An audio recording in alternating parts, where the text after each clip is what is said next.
Hello and welcome. This is the Maureen Bradley Designs YouTube channel. I am Stephanie Reese, your host, and today this is going to be part 2 of our video series featuring Jessie James beads, Magical Mystery Bead Box. This is the May box called Treasure Trove. Yesterday in our video, we looked at all of the beads and components that came in this box. This box is still available on their website. I checked, and it's available for purchase, or you can subscribe to future boxes. I am also a subscriber. I purchase this box each month.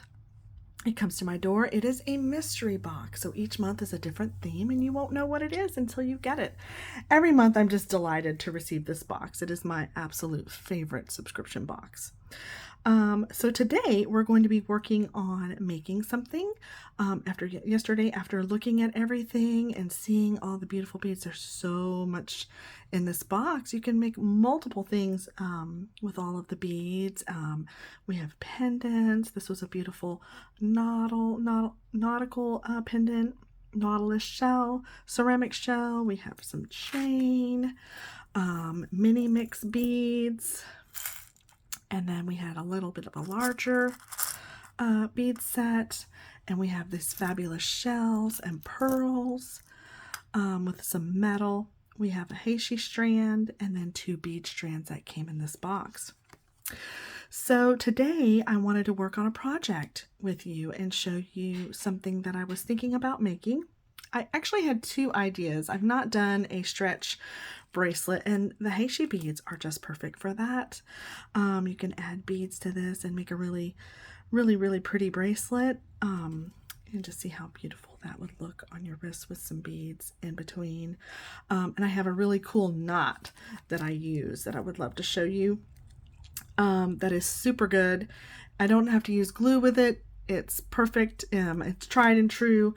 I made little stretch bracelets for my son, my 11-year-old, and he is hard on everything. So, and it works. The knot doesn't come loose.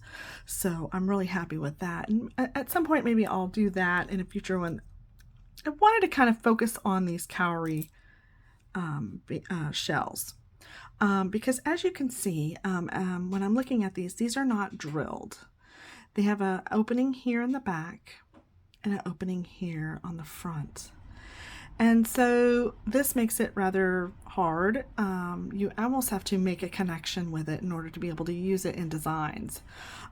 Some of them you can find, they will be drilled through here, and you can add a wire through them, or to be able to bead with them or make jewelry. The other thing too is you could use a jump ring, but this is a really wide swath right here of shell, and you would have to use a really large jump ring in order to make a connection.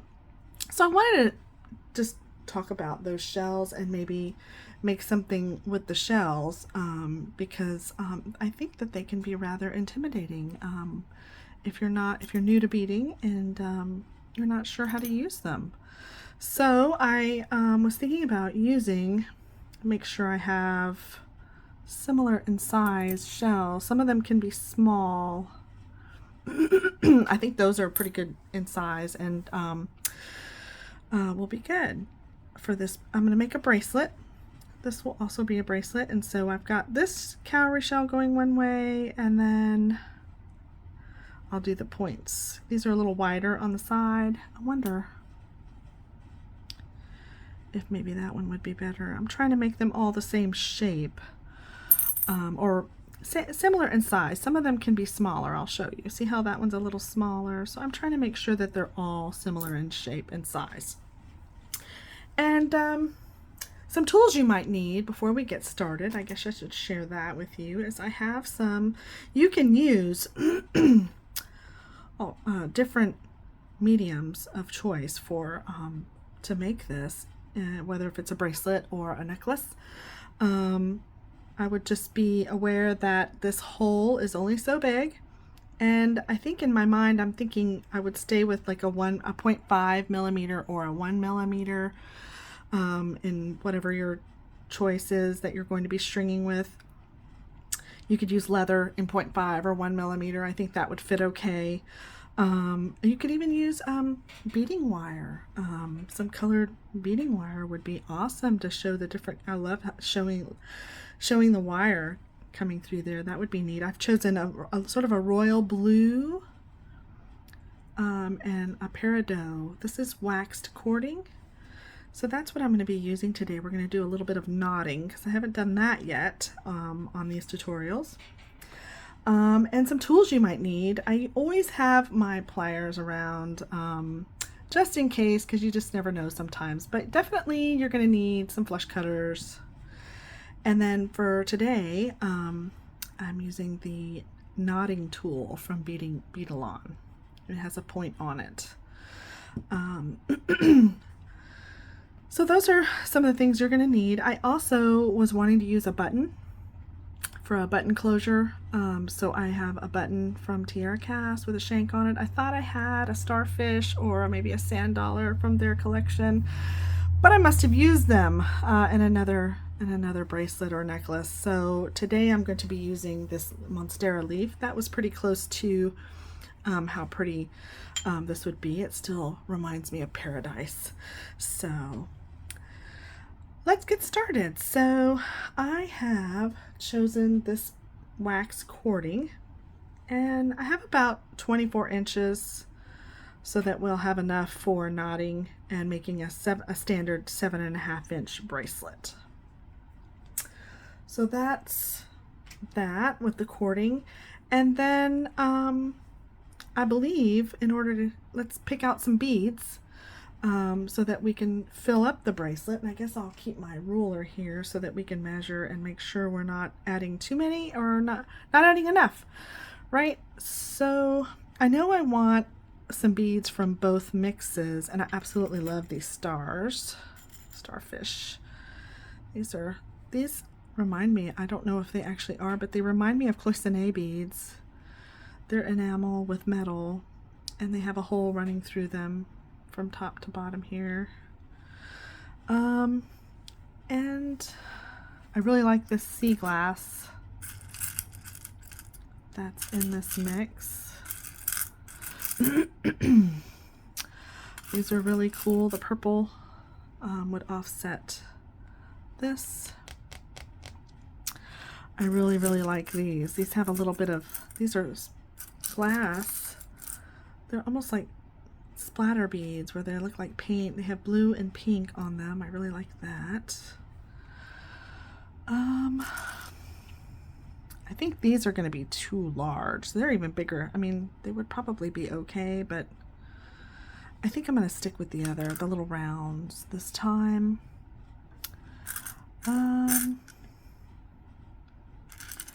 Squares. I love mixing shape in bracelets too. The little squares and the rectangles are so awesome. But I think I really like these. These are neat. I think these other ones might be too big, although they match in shape in terms of the flatness of it and how it would fit on the wrist. But let's see. I like that. I like that together. And I'm sort of placing them where I feel like my knot would go so that I kind of have an idea where things will land and how much I have to work with here. And we're going to need some little beads. I like to add maybe some fringe. So we've got these little teardrops. That would be great. These little hexagon beads would be great. The green beads are small enough. I think those are some of the really pretty small beads that we can use on the ends. Let's see. And now we're just playing. We're playing to see where our placement of things will be. I really really like that. That's so colorful, isn't it? And it will work nicely with our cords. Love that. Maybe this is it. I really like that. And do we add this? Or we add this? Oh, maybe it's that. How about that? That is so pretty and colorful. I'm loving that. And then the other thing, I guess we need to make sure, I think this is a big enough hole where both of the strands will go through, because that'll be important. I think that's big enough. Yeah, I think all of our beads, so that's the other thing you want to make sure. This, of course, has a large hole as well. You want to make sure that your beads, or either you can add one end if the bead is too small and you really, really want to use the bead. You could always leave one strand out because you're going to be knotting, and that'll work too. Okay, so let's see. What do I got here? That's about 7 inches. I think that's going to do it for this bracelet. I'm going to keep my ruler handy. That way we can measure as we go. And I'm going to keep these beads. I'm going to put these back because I think I found, I'm just going to, let's see, double check and make sure I don't want to use these because that's really pretty too. Oh my gosh, choices, choices. What do we do? I really like that purple because it pulls in the pink of this bead. I really like that. I think I'm going to go with that. So, and that's how it goes. You just kind of keep working it until you find a pattern that you love and makes sense, right? This bead pulls in the blues of this bead and the greens while we're pulling in, and it has some blues as well. So we have the green cording and the blue cording. So everything is very nice together. I love it. So for this bracelet, excuse me, I would normally start with the button, but because of how we're going to thread the cowrie shell with the cording, I'm going to start here in the middle. And it's okay, we can always add the button at the end, and then so that I'll be able to thread my cords through the beads, I'm going to cut them to a point. And it just seems like they thread easier because this becomes like a needle. I'm just going to cut that like that. And then the great thing about wax cording is that this end becomes like a needle, and it's stiff enough to feed through beads. So here we go. We're going to go ahead and thread our cowrie shell. Excuse me. I'm going to put one end, hopefully you can see, I'm going to put one end through the bottom, my green cord. And I'm going to grab the opposite end of my blue cord, and I'm going to, my needle end, feed it through the other side. And I'm going to make sure that I'm in the middle.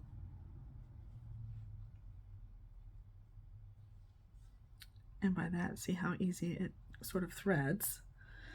And then we're going to bring these two together. And we're just going to make sure our cowrie shell is in the middle and even, because we're going to be knotting. Excuse me. And then, because I didn't do it when we first started, I'm going to go ahead and cut the other ends to a point.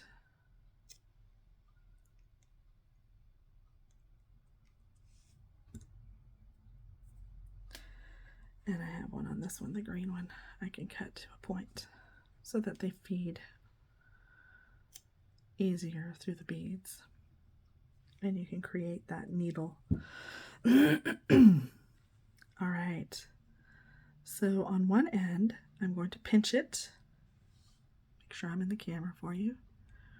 I've got the green on top and the blue on bottom on this side, and I'm going to wrap it around my finger and do an overhand knot. And I'm going to take my knotting pliers, and I don't want to be right up on it, but I'm going to grab the cording that's next to, through the knot that's next to my cowrie shell, and I'm going to make sure it gets pretty close. I'm going to pull my tool out, and then I'm going to use my fingers to inch it a little bit tight. And you can see I've left a little bit of space. It's not super tight. The knot is super tight, but it's not super tight up against the cowrie shell. And then I'm going to turn it, and I'm going to knot the other side. This side has the blue on top and the green on bottom. And I'm just doing an overhand knot. And I'm pulling that thread through. I'm going to use my knotting pliers to grab a hold of, not real close, but next to the cowrie shell through the knot. And then I'm going to pull on the knot, and I'm going to remove my tool and inch the knot close to the cowrie shell. And if you need to, you can pull it so that it's somewhat close, but not so tight. So now you have this sort of weaved effect where one end is through the bottom and then the top. And it's in place. It's not going to go anywhere. You've created sort of a loop around each side. All right. So there's the top. And now I'm going to feed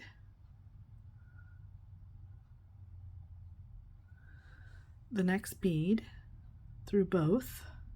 Remember, if you're cording, whatever you're using, leather or wire, doesn't fit through the hole, you could always feed one through, and then, so I'm just sort of like working the bead onto the cording. See how it's coming out the other end? Sometimes you can just sort of like screw over, like you would be turning a screw, and then it will come through the other side, and you can gently pull it on. And no matter how hard I try, my ends always end up uneven for some reason.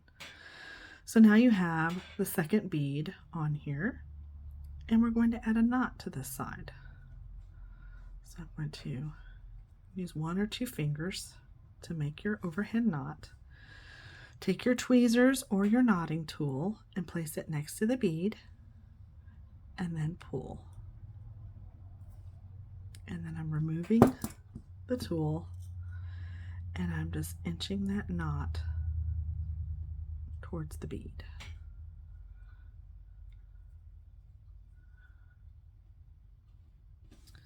And now we can do the same on the other side.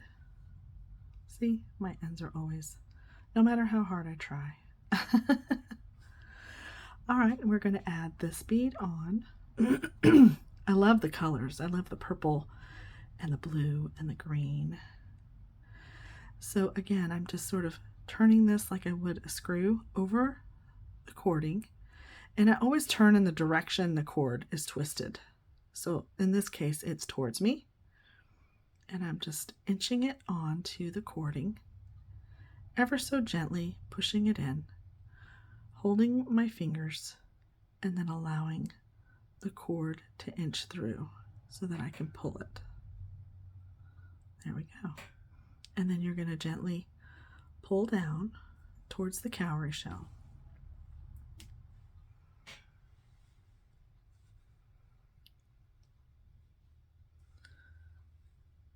there's that bead.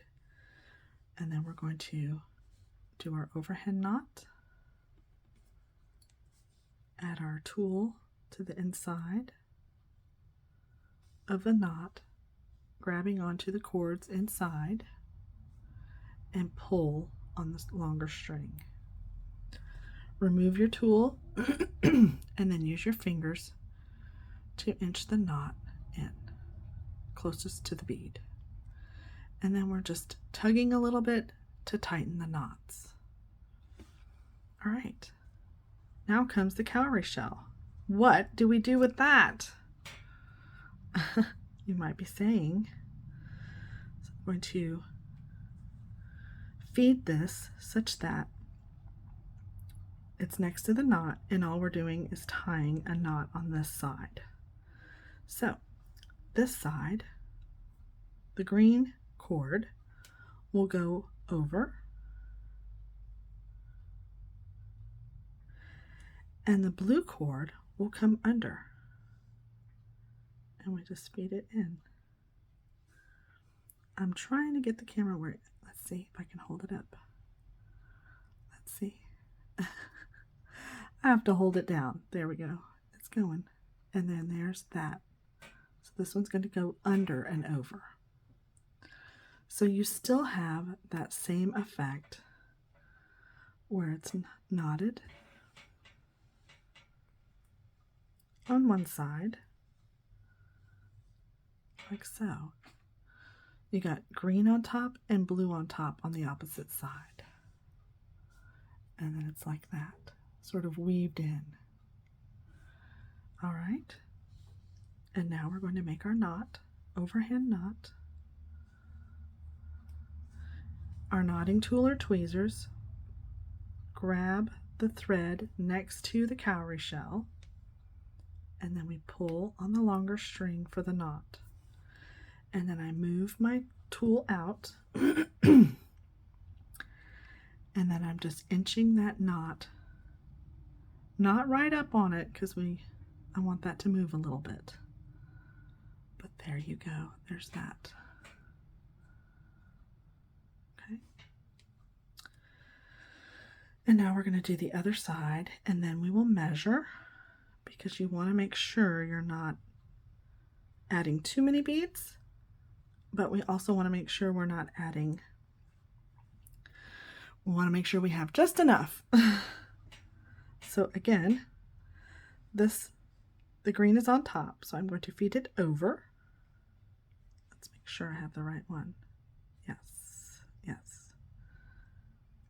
And then the blue one goes under the shell, like so.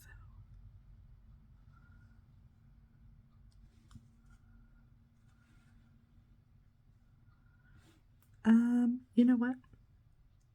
I didn't feed it correctly. It's supposed to go, I think it's supposed to go this way, right?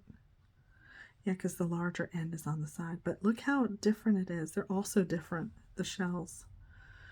But this side is bigger. So that's what I want. I want them to be facing in. But not a problem. We just undid it, but not knotted it yet. And then this one will go, the blue will go under. Excuse me. I did it wrong again. The green goes over, and then the blue goes under, like so. And that gives us our weaving effect. There we go. So we have the, like they're woven on the side. And then that's our bracelet so far. I love it. And then we're going to do an overhand knot, taking our tweezers or knotting tool, grabbing the wire, grabbing the cord inside the knot, and then we're pulling it close to the knotting tool. Pull your tool out and then inch the knot towards the shell. And then if you look like you have any bubbles or extra cord, you can always pull on them, and then I just give it a little tug. And that's our bracelet so far. How about that? And if you wanted, you could stop there, because that's really beautiful. But I'm not going to stop. You could just leave your thread exposed and then come in and add your button to fit the length of your wrist. For this one, again, we're using a standard 7.5 inches. And I'm just going to measure. So here I want to go to at least 7 inches. So I'm going to put the 3.5 mark here in the middle of this shell. And I still have some good space. I'm doing good on space. All right, so let's keep going. All right, so next we're going to add the starfish. And again, if you're using a cording that is thicker, you could add, I will show you, you could add this through the bead you're using and then put this underneath like so. You don't have to feed both in like so. But because that hole is large enough, I'm going to go ahead and add both of these, and I'm just smoothing these into a point, and I'm adding them. Let's see, do I need to clip that again? I may need to clip that again.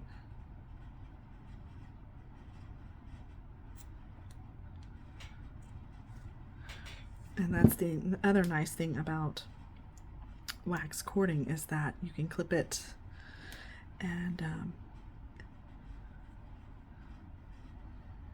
rethread it. So, and then sometimes you may have to add one side. Let's see if they'll both go through. Yeah, we'll do one at a time. Oops. Yeah, I want to go this way. And then I just hold the thread to the side. Hold the thread to the side and feed this one in, and hoping that it will go through.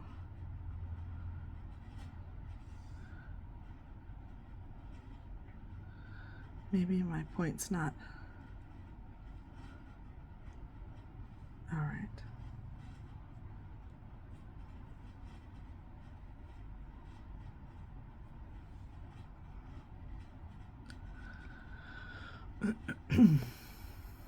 And we'll try this one more time.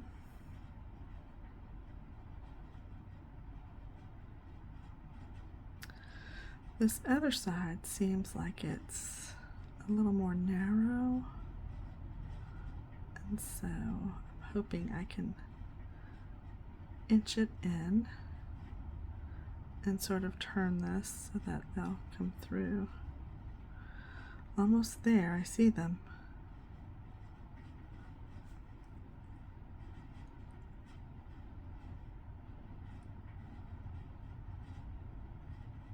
There we go. So I was able to pull both ends through. There we go. There we go.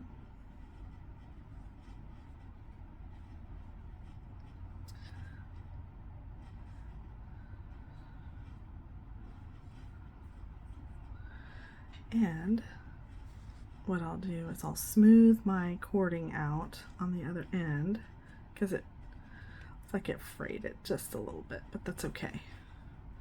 So now I'm going to tie my knot, overhand knot here. See it kind of, it's okay. And I'm going to grab the cording through the knot and tighten with the longer end. Remove my tool and then inch the knot close to the bead, and then pull just a little bit so it tightens up. And if you need to remove any slack in the knot, you pull on each side, and that will remove any bubbles or slack that's in the knot. All right, we're getting there. Let's see if we can get this other side done. See if I can feed it through.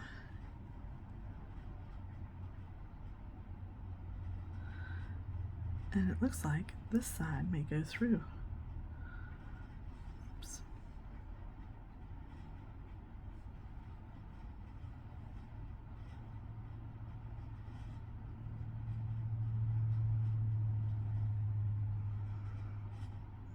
Come on.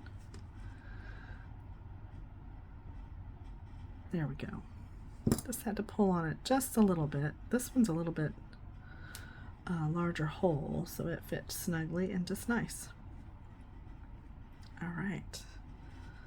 Making sure everything is sitting on top. We're going to do an overhand knot.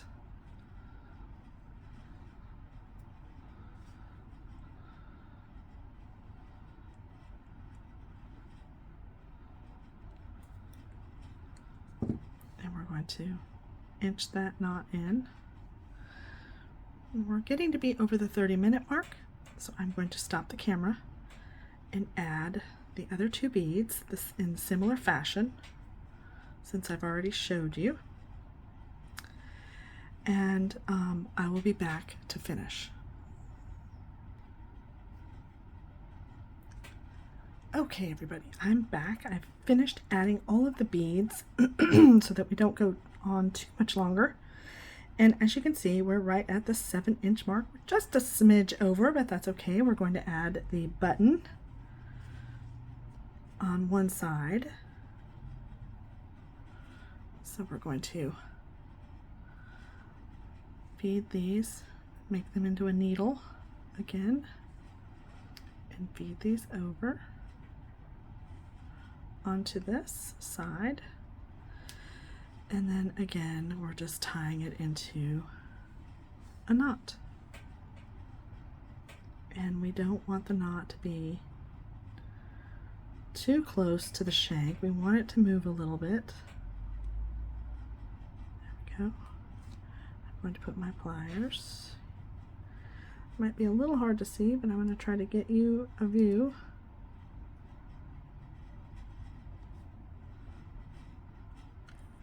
Go.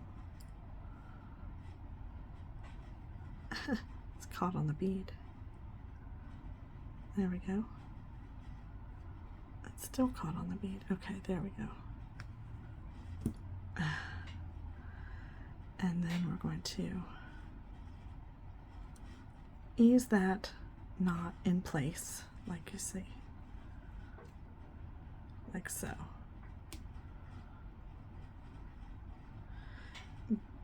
But allowing a little bit of movement there. And then I'm tugging on each side so that it's secure in place, but we still have some movement with our shank. All right. And I'm going to get my ruler out of the way because we don't need it anymore. So for this other side, we are going to put the leaf inside the 2, like so. And we just want enough length so that the monstera leaf can fit through, and that's about the longest of it. So I'm going to add my knot about there. Don't want to move too far from it because we don't want our hole to be a gaping hole. We just want enough so that it will fit over the button. I'm going to add it one more time to make sure I didn't do too much. All right, that should be fine. Again, I'm adding my tool through the knot, the overhand knot, and then I'm pulling my tool out, and then I'm just going to secure that knot into place, and I'm going to pull on each of the ends to make sure I've got enough. So there we go. It will fit in there. And then last but not least, before we end this video, we're going to add one of these teardrops. And I gotta clip my end because it's frayed from all of the manipulating it to go in and out of the beads. And so I think 2 feet was good because you have enough room to tie knots. And I'm just going to tie another overhand knot, and I'm placing my tool in the knot where the bead is. I don't want it right up because I want some length there so that it will dangle down. And I'm just making it snug. And then on this other one, I'm going to do a turquoise bead, and I'm going to make it just a little bit longer, doing another knot. And if you need to, you can add a little bit of what is it, GS Hypo Cement. That's really good. I think I've even seen super glue is okay, although I prefer the fabric glues so that it doesn't yellow. And then we're just going to clip that at an angle near the knot, not right next to it, but near it.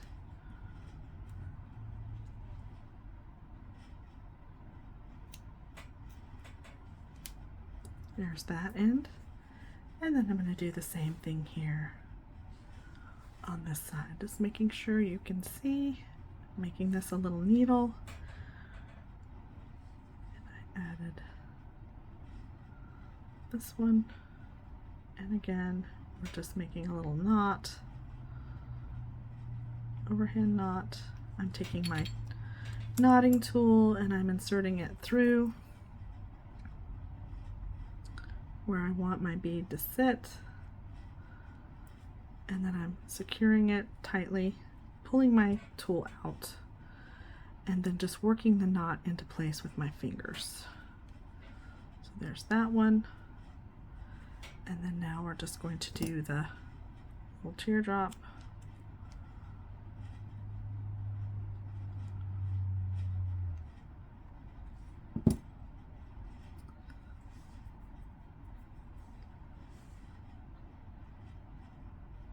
There we go.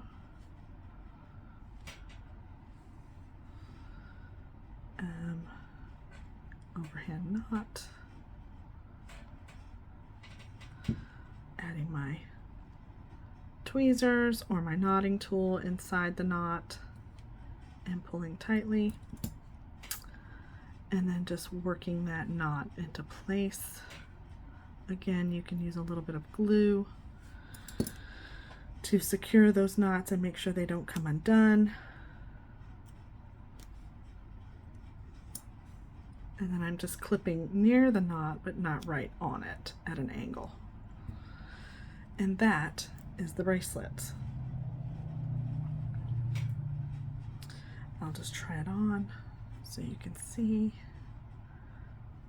See if I can work my fingers through that loop to get the Monstera loop in there. A Monstera button. I gotta separate them so you can see it can go through. There we go. There we go. And then you have all these little wonderful dangles, which I think are so cute. Pull those down and around. There we go. And there's the bracelet. 7.5 inches. And that is all I have for today. I hope you enjoyed this tutorial. I hope you'll give it a try. Leave me a comment. Any questions you might have, please feel free to ask. I'll get back to you. One other detail is you'll probably have to wipe all the beads down because the wax does get on your fingers and it will get onto the beads. So I'll wipe it down and then we will take pictures of it. But I do hope you enjoyed being with me today, and I will see you or talk to you next time. Thank you so much. Have a great day. Bye.